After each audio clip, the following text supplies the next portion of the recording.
All right.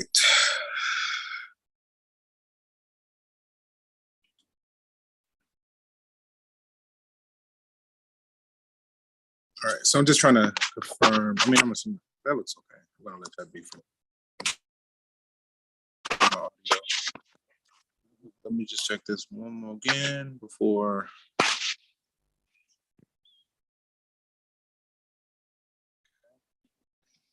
All right. And let me start by trying to share my screen. Hopefully that behaves today. Let's see. So last time, let me get this. Now, who is this? Okay. I just let someone in the room by the name of Got Game. That's obviously not your student name. I think I see you on my roster, but I'm not sure. So you might want to like change it to your student name and let me know so you can be sure to get your attendance credit. It's important that you guys are showing your Morehouse student or your official student name. When logging in here, high vibrations, greetings, so that you can be sure to get your attendance credit. Because if it's like a nickname or something like that, I may or may not find you, and I may or may not see anything. Okay, let's go like this. Interesting. We're gonna go like this stuff for now. Can we get rid of that somehow? I don't want any of these. How do I get rid of this? Do I just start writing without let's see. Yeah, there it is. Okay. Be nice if I could bring it back, but that's okay. All right. So let me monitor. Maybe it might be more simple if I monitor here instead of on Zoom. So right there, this one, let's just monitor. Okay, so I can at least see my image. I'm gonna suppress this audio. Okay. All right, welcome scholars. Okay, so we are at the end of week 3, right? So welcome. We did the best we could on Monday. So to try to troubleshoot, I was like, well, maybe it's my device. So I noticed that my device was low on storage space. I pretty much like wiped a bunch of stuff. Like I recovered like almost half the disk space. Honestly, I don't really have anything stored on my physical device that's important. Like anything that's important isn't stored in the cloud, like either Box or something like that. So it's like I've had that happen several times where my device gets locked up. Hang on. Hey Google, change the light color to white. Where my device gets locked up, and I take it in for service, and they were like, "Well, we have to wipe it clean." I was like, "Okay, cool." And I loaded from whatever I have in the cloud, and it's like I didn't even miss anything. Like I didn't even skip a beat. I was like, okay, that's kind of cool. I actually kind of like that, right? So having my anything that's important saved in the cloud, so whatever happens to my device, it's ready to go. So if push comes to shove, I could just do a factory reset, reinstall whatever apps I use, and it'll be like a new device essentially, minus like the wear and tear of hardware and stuff. So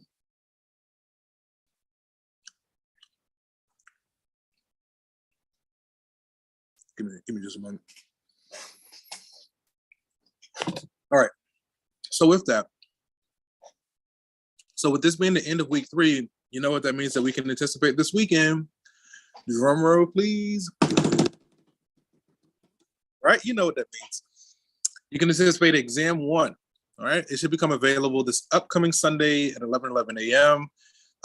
It'll cover sections 1, 1, 1, 2, and 1, 3. So we have 50 minutes. We can spend maybe 10 minutes a section, give or take. So what I like to do today is just try to do a review, right? So I know we did the best we could with section 1.3 on Monday. Again, that's why I have my pre-recorded lectures for days like that. Again, I just do the lectures as a courtesy, right? Just to be live, but really it's already available. You can actually get all the way to the end of the semester and just be waiting on these exams. As usual, if you have questions, feel free to unmute yourself to get my attention, and we can talk about them. I'll check my attendance again for any latecomers in about 6 minutes or so, give or take.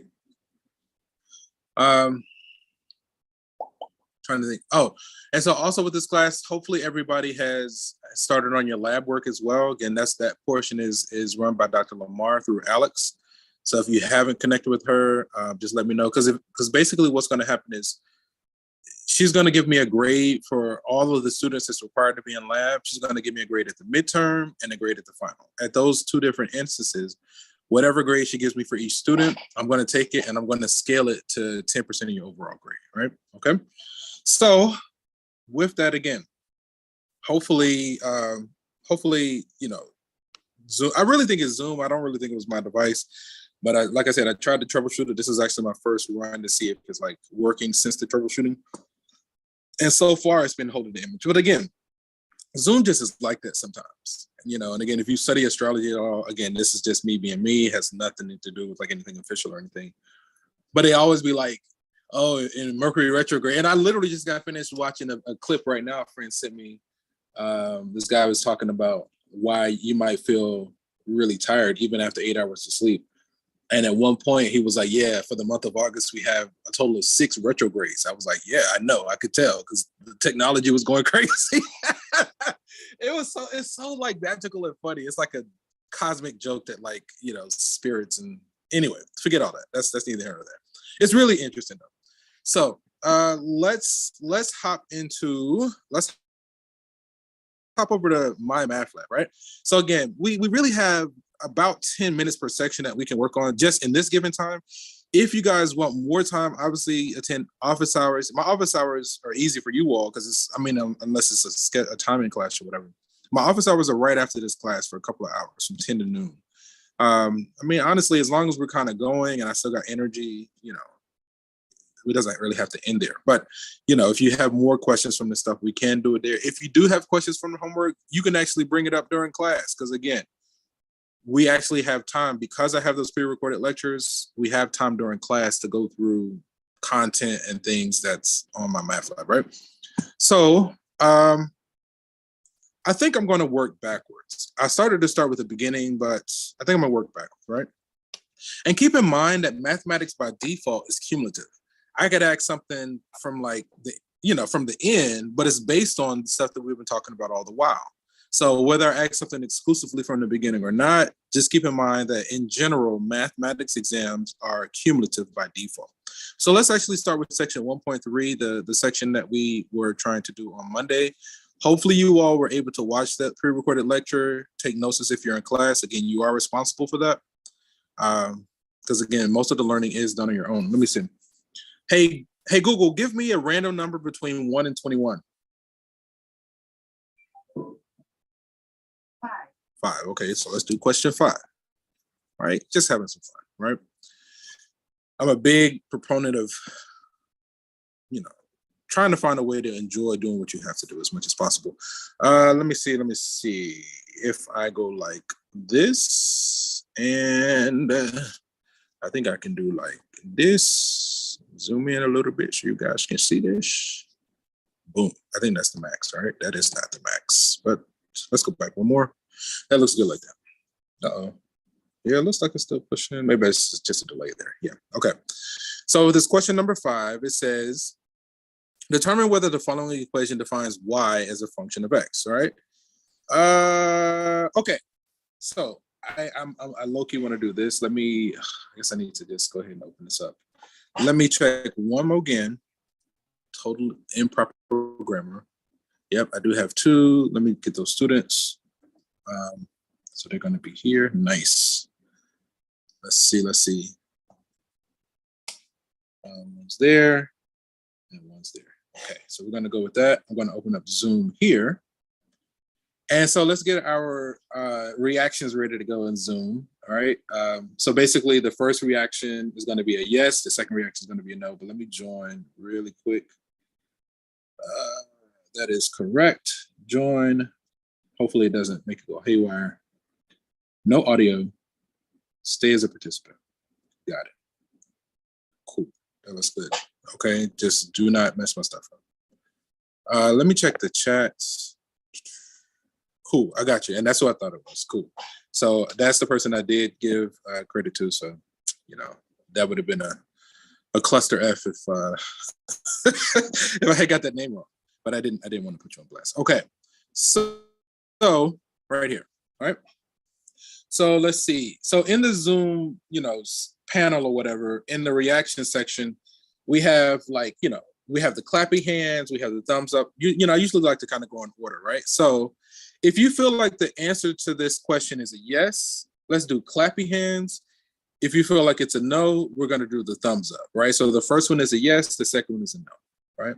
So if you feel like this does define y as a function of x, and again, it's essentially anonymous, so you won't lose anything, but if you feel like it's a yes, I think it was the clappy hands. If you feel like it's a no, it's going to be the thumbs up to this question.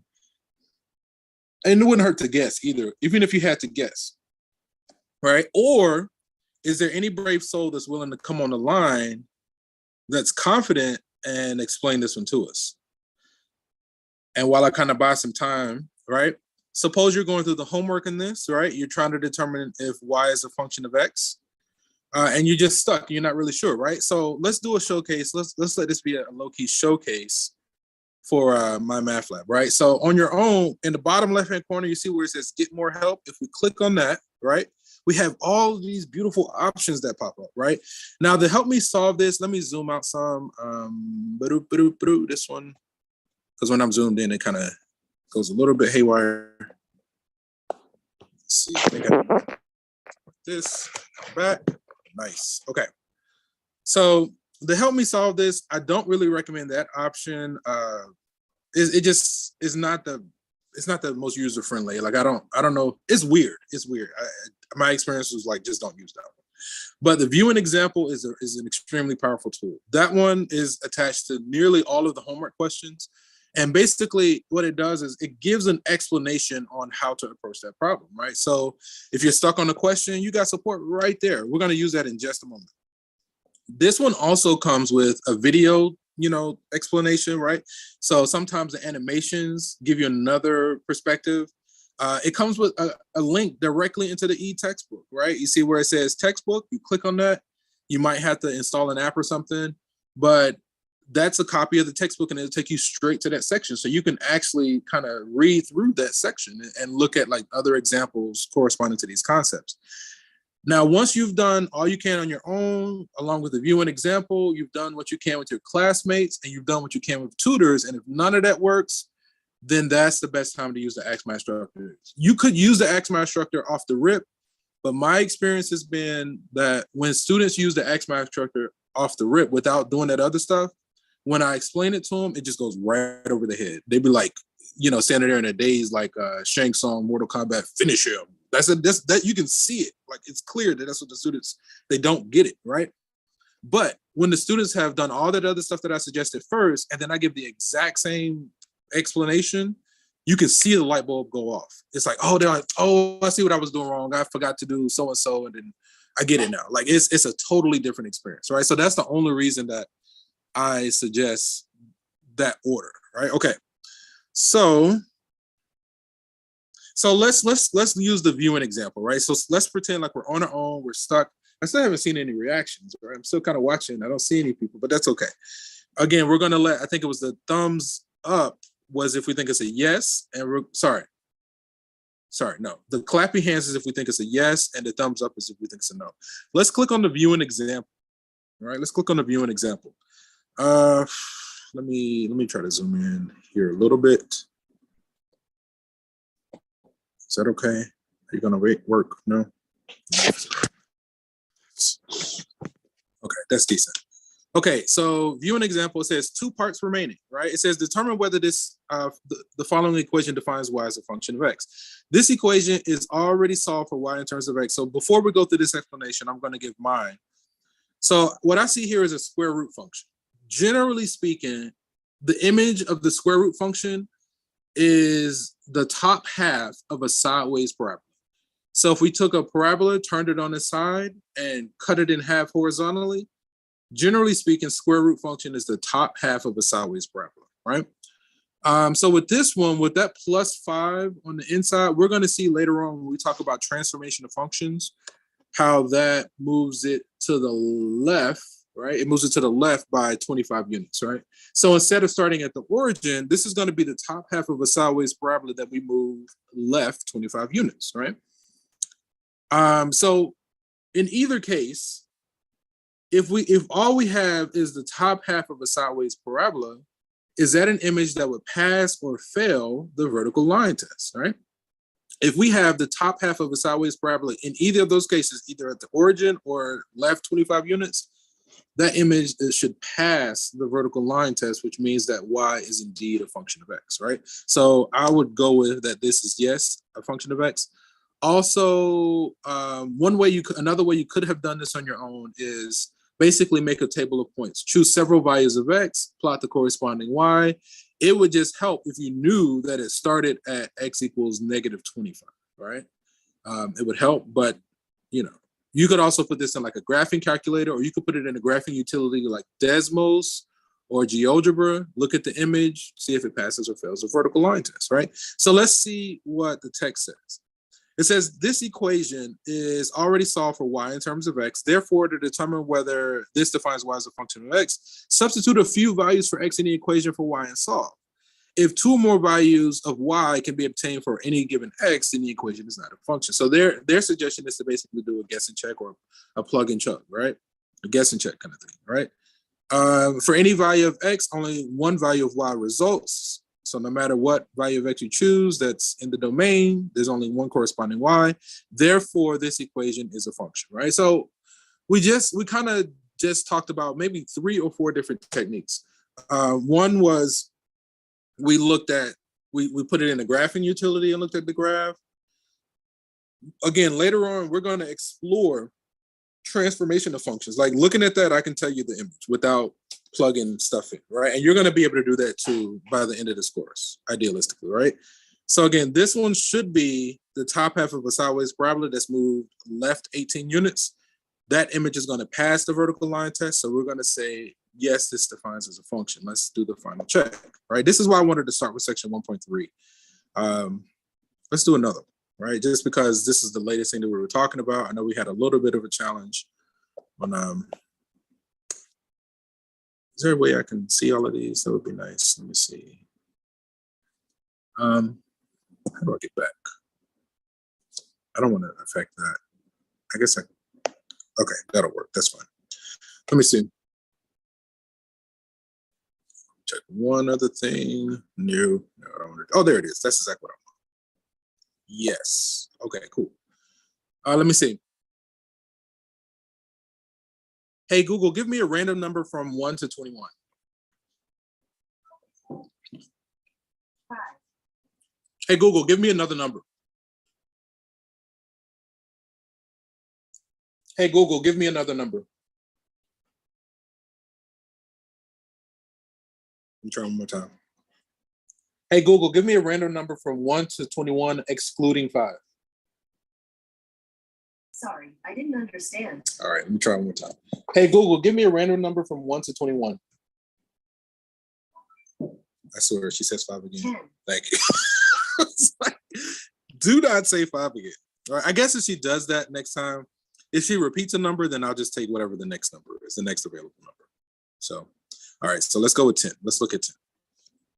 Okay, I know it's been over the 10 minutes. That's another reason why I went on and started with section 1.3.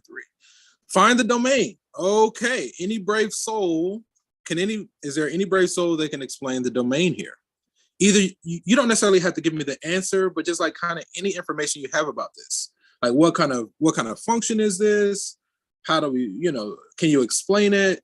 Can you possibly, generate the solution? Anybody feel like they can come on the call and walk us through this? Oh, you guys are making me nervous. All right. So can anybody know the name of this type of function? It begins with an R. Anybody have the name? Going once, going twice. Is it a radical function? Close, not radical, but what's the other one? Instead of radical, it's what? Rational. Rational, right? So radical would be like square root, cube root, that kind of thing. Rational is like a fraction, right? So this is a rational function. Okay, so now that we've identified what type of function, does anybody remember in terms of rational functions, what's the domain in general? What's the domain of a rational? Or you can articulate it like when we're working with fractions, there's a special case that we have to be on the lookout for. What do we have to be on the lookout for when working with fractions? Interesting. Okay, so when it comes to fractions, right, we cannot do what? Divide by 0, right? You know this. I know you guys know it. I know you know it.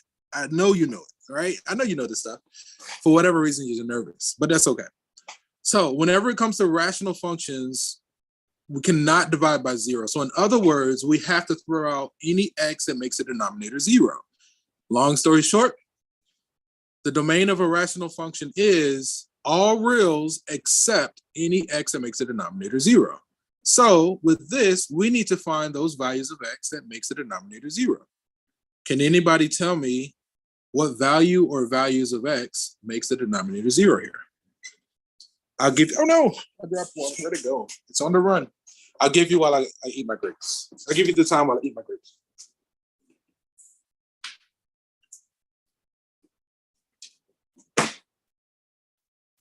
Okay. So in the interest of time, let's keep it moving. All right. Because another reason I keep trying to put the ball in you guys' court, because as long as I'm talking about it, I'm going to get better at it, right? So the more you talk about it, the better you'll get at it. But if you're quiet and just kind of like being passive, that doesn't serve me, right? That's the only reason I keep trying to get you guys to talk, because as long as I'm talking about it, I'm just going to get better and better at it. Like I'm not even thinking about it at this point because I talk about it so much.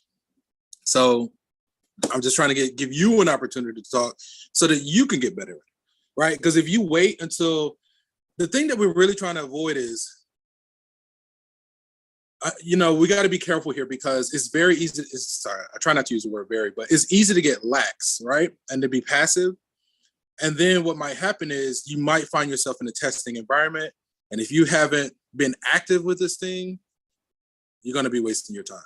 Like it's not going to serve you, because then you're going to get in that testing environment, either like on the final or a job interview, or it could be a placement exam for like another class or something like that.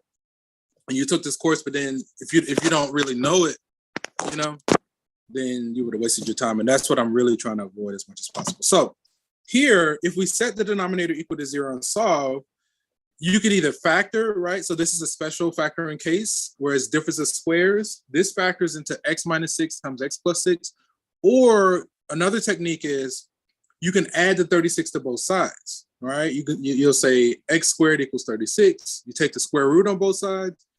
Whenever we introduce square root, can anybody tell me Morehouse symbol do we need to include? Whenever we take the square root or an even root, what symbol do we need to include? And the symbol is abbreviated by PM. All right, what symbol am I referring to? So Morehouse. Whenever we do an even root, we need to include the plus or minus system, plus or minus symbol, right? So we're going to have x equals plus or minus 6. So that means, the long story short, the domain is going to be all reals except plus or minus 6, okay? So let me see. Let me turn this. How do I get rid of this? Yeah, turn it off. So if we want everything except plus or minus 6, we have to capture that in interval notation. So the far left is going to be negative infinity up to, I think, negative 6. Since we don't want to include negative 6, we use a parentheses. Then we're going to say union. Parentheses, then we go from negative 6 to 6. Again, parentheses, because we do not want to include that, union. And then we're going from 6 to infinity. Okay, so I know that's a lot. We have the viewing example. You have the pre-recorded lectures. Again, the time that we have together is precious. We don't really have a lot of time together. We meet, what, two sets of 50 minutes a week, right? That's nowhere near enough time that it takes to go through this content. Okay, but you do have to you have to make time. My recommendation is you want to set about at least 4 hours every day somewhere. And I know that's a lot, but that's what it takes. If you're not doing 4 hours, maybe 5 times a week, that's about what it takes. You could take a couple of days without looking at this stuff, but to be honest, it takes at least 4 hours, at least just about five days out of the week, right? And like when I was a student at Morehouse, the way I did it, I was blessed. One, I was there at Morehouse on scholarship, and then I was able to get a work study at Archer Hall. I'm assuming it's still called Archer Hall. But while I was at work study, I worked sitting at a desk for hours on end. So they were paying me to sit at a desk. I was like, well, hell, if I'm gonna sit at this desk for hours on end, I might as well use this time to do my homework. So I was getting double paid to do my homework. Basically, that at least just simply doing your homework will get you at least through undergrad, to be honest. All right. Okay, let me see. There might be somebody in the waiting room. Somebody just sent an email. But there's several people. Okay. Yeah. See, you got to be careful about showing up late, because once I get past that second wave, let me see. Let me get this student. Okay, he was here, but that's okay. He got booted. Okay, got him. He was here, probably got booted. Yeah, and so I did see their email while I was like on my little rant or whatever. So I let them in. Yeah, they got lucky. But yeah, so just being honest, you definitely want to set aside at least 4 hours a day for at least 5 days, approximately 5 days, give or take, if not more. That's just being honest. Okay, so there's still a lot here, but I'm going to take some time and let's do a few examples from section 1.2. All right, so let's close this out and let's go back to our assignments. No, you're there. You can work. Don't do that. You know you want to work. Come on. Thank you. And I'm working on an iPad, by the way. So if you're like on an iOS device, it's totally possible to do this stuff. If you're just joining us late, I just went and gave you attendance credit. I think one of you guys sent me an email. I just happened to see the notification. Idealistically, the recommendation is to be in the waiting room 5 minutes before the start of class. I understand that, life happens, stuff happens. I'll be late sometimes too. So I usually, after I do the first wave, I'll check again around the 15-minute mark. So if you can get in before 15 minutes and just wait it out, I usually get people in that second wave. Past that second wave, it can be hit or miss if you get attendance credit, right? Okay, so just saying it just for the sake of saying it. But if you're on the call now, I just wanted to give everybody attendance credit. Okay, I think we're okay. So let's look at section 1.2. Let's take about 10 minutes or so. Hey, Google, give me a random number from 1 to 22. Here's a random number, 2. Okay, let's go with 2. All right, let me check the chat. Oh, we got some dialogue in the chat. I prefer, since it breaks down the question, yes, same. So one of the students says that I prefer the help me solve this. Oh, the help me solve this. Does it give you credit for the help me solve this, like when you do it? 6 was correct for the previous one. Yeah, I mean, that's fine. That's fine. But again, that's why I'm so grateful that we're using My Math Lab. This is like the best assignment manager, in my opinion, as far as like homework, quizzes, and exams. This platform is the best. Anyway, it's very user friendly. Like it allows you to like manage, and it's high quality. Like it's high quality. Like I've experienced many don't have these viewing examples. Anyway. Okay, so let me make this a little bit bigger. I think that's okay. Okay, that looks decent. It says, so this comes from section 1.2. So now, if you do have like a copy of the text, either digital or physical, and you're trying to figure out where these questions are coming from the textbook, right here where it says question 2, 1.2.3, that question ID means that this comes from section 1.2, question number 3. So if you open up the text, you flip to the questions at the end of the section. If you go to the end of section 1.2, you look at question number 3, it should be the exact same question as this, just with different numbers, right?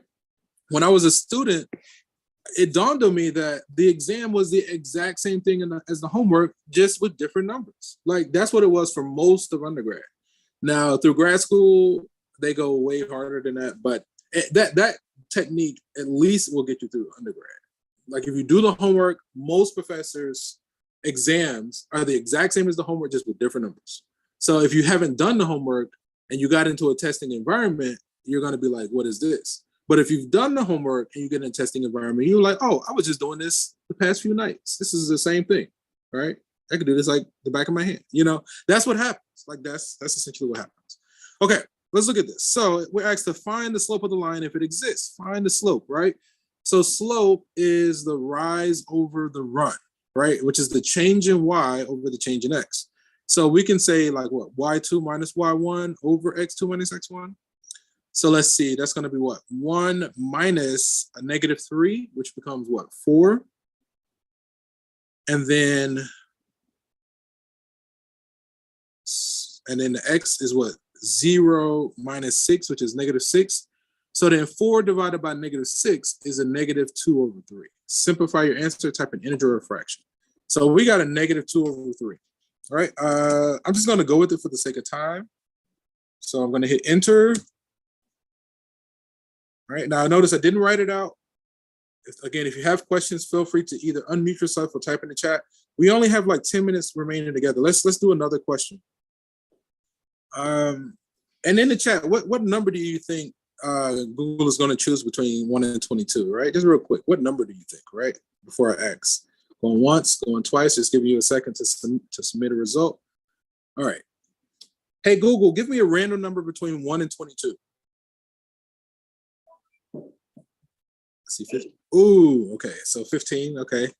I should have put 1. Okay, so let's go with 8. Let's see what 8 is going to be. It's too late. It's already passed. Write the equation of the horizontal line passing through this point. Okay. Okay. Let's use the chat. Not the chat. Let's do the reactions, right? I guess we can use the chat. Chat might be simple. So in Zoom right now, real quick, what's the answer to this? Is this one A? Is it B? Is it C or is it D? Right? So we want the equation of the horizontal line through this point. Is it going to be X equals 5? Is it going to be X plus Y equals 10? Is it Y plus 5 equals 5? Is it Y equals 5? Okay, I got one result. It's looking promising. All right, let's see. Any other takers? This stuff might come in handy one day, maybe sooner than later. Okay, so I think it's I think it's pretty unanimous. Most people are going with D. All right, that looks good. So let's go with it. Check. Going once, going twice. Nice. Okay, next question. So just practicing our intuition, just having a little bit of fun. What's going to be the next question that Google chooses for between 1 and 22? Or in other words, what's going to be the next question that we choose? Would you use this for this? Okay, so for something like this, okay. This question had asked, what's the equation of the horizontal line? Whenever a question asks the equation of a horizontal line, it's going to always be y equals whatever the y value is, right?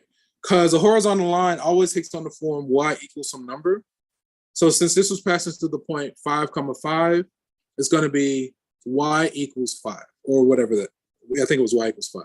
If it asks for the vertical line through the point, then it's going to be x equals whatever the x value is, because it's always going to be, a vertical line is always in the form of x equals some number. Okay, so hopefully that answered the question. Again, what's going to be the next question that Google chooses for us between 1 and 22? You know, and so then I guess to be a little, right, to be a little bit more accurate, what's going to be the next question that we do? My vote, I'm going to go with 13, just to be 13. Okay. I'll give you a moment or two. What's going to be our next question in the chat real quick? Going once, going twice. I see a 16. I'm curious who's going to be right. I said what, 13? Okay. Let's see. Hey, Google, give me a random number between 1 and 22. Here's a random number, 15. Oh, didn't somebody say 15 before? Oh, okay. They were a little bit ahead of the game. Okay, that was close. He was one question off. He almost got it. Almost. Okay, let's look at 15. And he said 16. I'm like, whoa, wait a minute now. Hive mentality is going on here. You got some really in tune people, time travelers or something going on. Okay, let's look at this. So we got a solid 5 minutes. rewrite the given equation in slope-intercept form and then graph to line. What's the equation in slope-intercept form? So slope-intercept form is what? The y equals mx plus b, right? Y equals mx plus b. So what we can do is solve for y in the given equation, right? We got this 2y minus 4 equals 0. Notice that there's no x there. So if we solve for y from here and there's no x, what should be, like we literally just talked about this, all right? What should be the shape, right? Or can somebody tell me what's going to be the result here? If we solve for y, what's going to be our result? All right, if we solve for y, it should take like 2 or 3 seconds. Hey, Google, play the Jeopardy theme. Okay, here's Jeopardy! Theme song, 1 hour on YouTube Music. 1 hour. Okay. Hey, Google, stop. Okay, so right here, right? It's easy. If you solve for y, add the 4 on both sides, you get 2y equals 4. Divide both sides by 2, y equals 2, all right? And then we just said a moment ago, whenever we have y equals some number, that's going to be a horizontal line through that number, right? So this one, the equation should be y equals 2, right? Y equals 2. Again, the hint was, notice that there's no x, right? Okay. Then we're asked to graph. So I'm going to, let me zoom out some actually, so we can see this a little bit better. I'm just trying to have as much fun and get through this and talk what we need to talk about. Just trying, you know? And like, I'm actually invoking a philosophy I saw them discuss on the Daily Show. Trevor Noah was interviewing, I'm not sure who I think it was Tiffany Haddish. But whoever the guest that he was interviewing, they were talking about when they met Red Fox. And, you know, I think they were doing I think she was doing like a comedy skit. Red Fox was in the audience and like they got to chat and he was giving her pointers. And he was like, "What are you doing here?" She was like, "Well, I'm doing my comedy. I'm doing my routine." He was like, how do you know? He was like, if you want your audience to have fun, you got to have fun, right? They're not going to have fun unless you have fun, right? I was like, okay. So whatever that was, that little idea there, it stuck with me. So I was like, okay, if I want you guys to be responsible, but do it in a energy creating way, you know, do what you have to do, but I like to do it and like try to have some fun with it, make it into a game. Cause like I like to play, right? I feel like my life is too short to be so stressed out. Like I've already been there. Like it's not fun and it's not necessary. You don't have to be stressed out about this stuff. It doesn't have to be difficult. It can be whatever you want it to be. You just got to make up your mind and take some action. Okay. So we got y equals 2. So we basically just want a horizontal line through y equals 2. So I click the line tool, which is the upper right-hand tool. I'm going to click 2 points on that horizontal line y equals 2. So I'm going to click 1 there. Matter of fact, you know what? I'm going to click 1 random, right? So that's clearly not a horizontal line. So with this, you can actually move the points retroactively. So I'm going to drag the second one to where it should be. All right, now we have a horizontal line through y equals 2. I'm going to hit save. And that looks good. I'm gonna hit check. Boom. All right. Let's go ahead and do one more. Matter of fact, let's do one more from section 1.1 and then we'll call it a day. Let's go here. Okay. Let's go to 1.1. That's fine. So there was a prerequisite redirecting you back to my YouTube. So as long as you got started on the assignments, you should have come across the YouTube playlist. What number is Google going to choose for us? What number between 1 and 20 is Google going to choose for us, right? Hey, Google, start the Jeopardy theme. Sorry, I didn't understand. That's okay. We're out of time. I see 11, 9. I think I'm going to go with 13, right?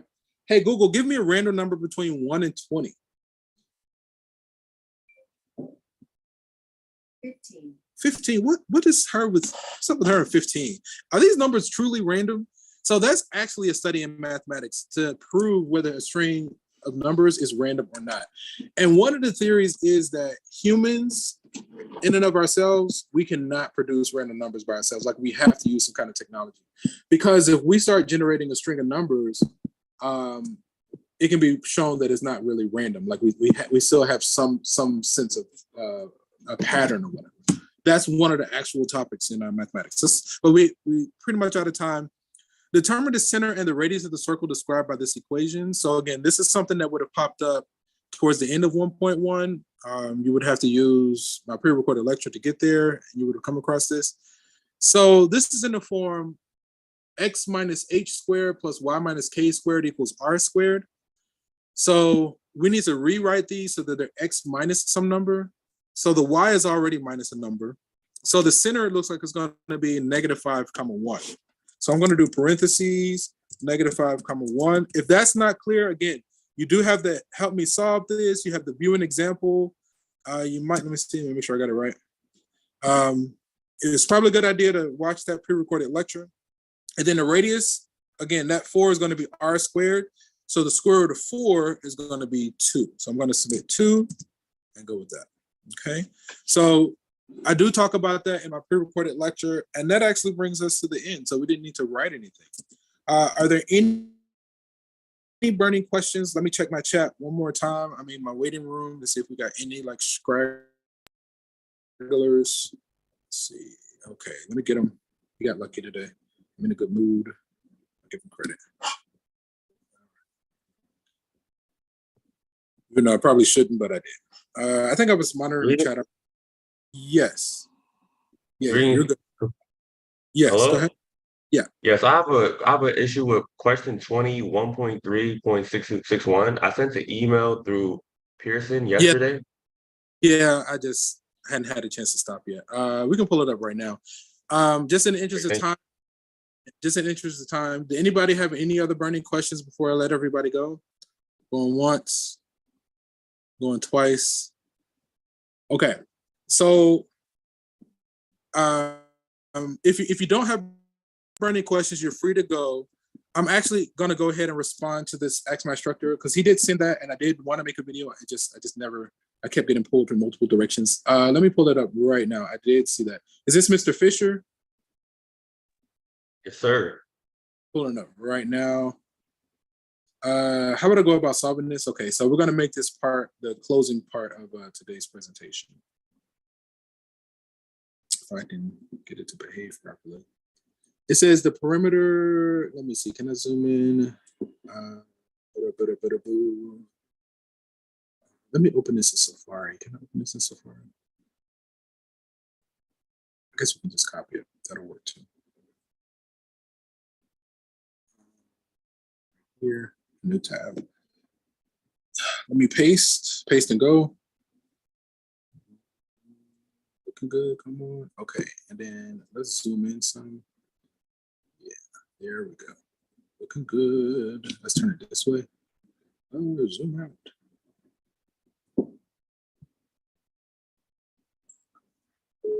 No, capital, you're gonna have to wait.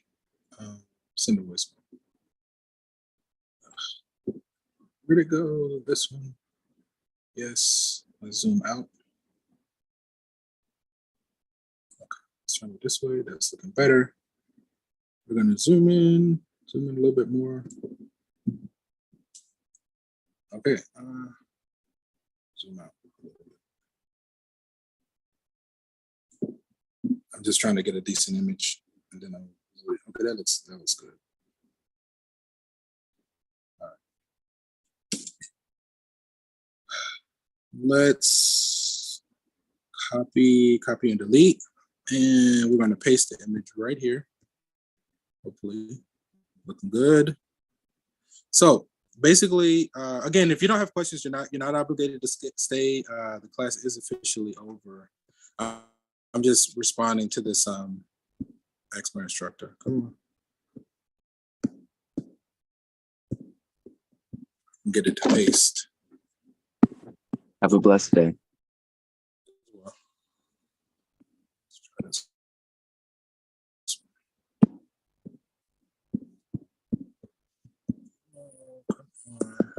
Let's try this one. Here, what if I do this? Paste.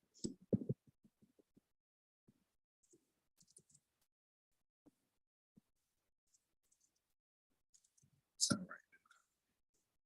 Let's try this one more time. Let's copy and delete.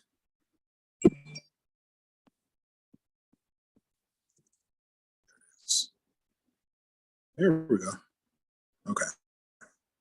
And then let's crop. So we don't need that. We don't need that. Okay. Load. All right. So this should be the very question that you were working on with your numbers, right? So with the Ask My Instructor, basically what it does, it creates a screenshot, so this should be your very question, right? That's why it's really good. Okay. So we have that the perimeter of a square tile is a function of the length x of the side of the square. We're asked to write a function rule for the perimeter of a square tile and then find and interpret P of 2, right? So we have a square tile, so let's just start by drawing a picture of a square. It's a little bit oblong, so say we have a square tile, approximately like that, right? It says the side is length x, okay, right? So the perimeter, right? So how do we find the perimeter of an object? How do we find the perimeter? Like in the gamings, they say secure the perimeter. What are they referring to? What aspect of the shape? If they say secure the perimeter, or what are they? It's each side around the square. Right. The sum of the sides around the outside, right? So all the sides in this case are length x, right? Because it's a square, so they all have the same length. So then the perimeter is just going to be the sum of those. So then P of x should be x plus x plus x plus x, which becomes 4x. Okay. And then write a function rule for the perimeter of the square, and then find and interpret P of 2. So then P of 2, if one side has a length of 2, then it's just going to be 4 times 2, which is going to be 8 units, whatever the units are.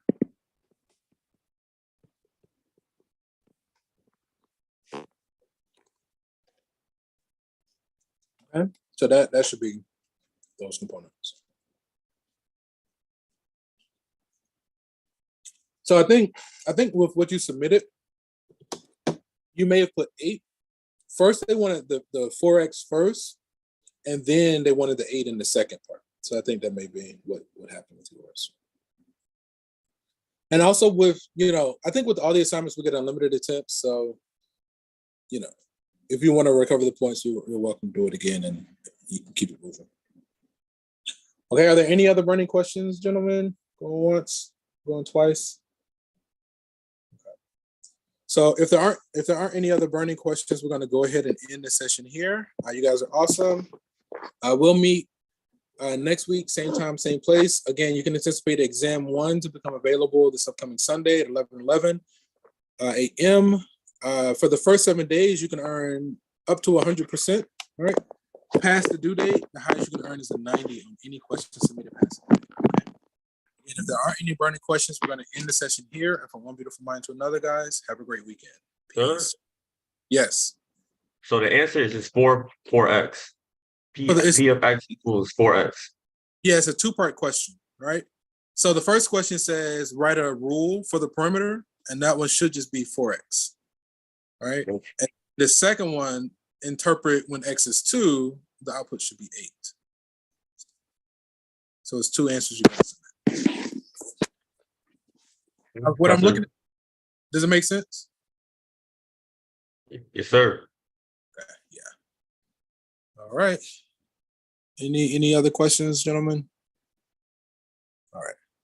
Take care. Have a good weekend.